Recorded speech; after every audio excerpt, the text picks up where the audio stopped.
હિન્દુ ધર્મના દેવઉઠી એકાદશી એટલે ભગવાન શાલિગ્રામ અને તુલસી માતાના લગ્ન પ્રસંગનો દિવસ. સુરતના જૂના અંબાજી મંદિર દ્વારા આજે તુલસી વિવાહની ધામધૂમથી ઉજવણી કરવામાં આવી હતી. સુરતમાં દેવઉઠી 11 એટલે કે એકાદશીએ ઠેર ઠેર તુલસી વિવાહનું આયોજન કરવામાં આવ્યું હતું. વર્ષો જૂની પરંપરા મુજબ દેવઉઠી એકાદશીએ તુલસીજીના કૃષ્ણ ભગવાન સાથે લગ્ન કરાવાય છે. તો સુરતના જૂના અંબાજી મંદિર ખાતે ભવ્ય રીતે તુલસી વિવાહનું આયોજન કરવામાં આવ્યું હતું. મોટી સંખ્યામાં ભક્તો તુલસીજી અને કૃષ્ણ ભગવાનની લગ્નમાં જોડાયા હતા. ભક્તોએ વરપક્ષ અને કન્યા પક્ષમાં જોડાઈ ભગવાનજીના તુલસીની સાથે વિધિવત લગ્ન કરાવ્યા હતા. ત્યારે તુલસી વિવાહ થતા લગ્નના મુહૂર્ત શુભ શરૂઆત થશે.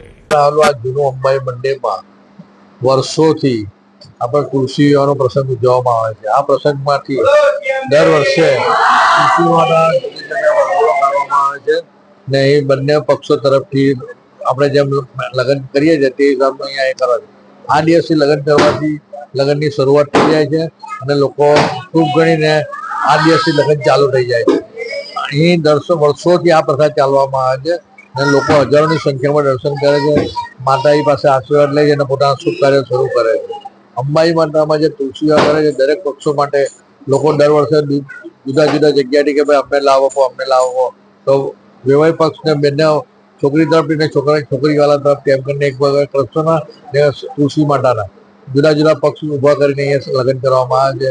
આ વર્ષે પ્રસોથી કરવામાં ને આજે તમે જોવો છો કે આ પ્રસાદથી લોકોના એટલા શુભ કામો થાય છે. મંદિરમાં બી આજે તમે દર્શન કરજો, હજારોની સંખ્યામાં દર્શનના લોકો ભગત.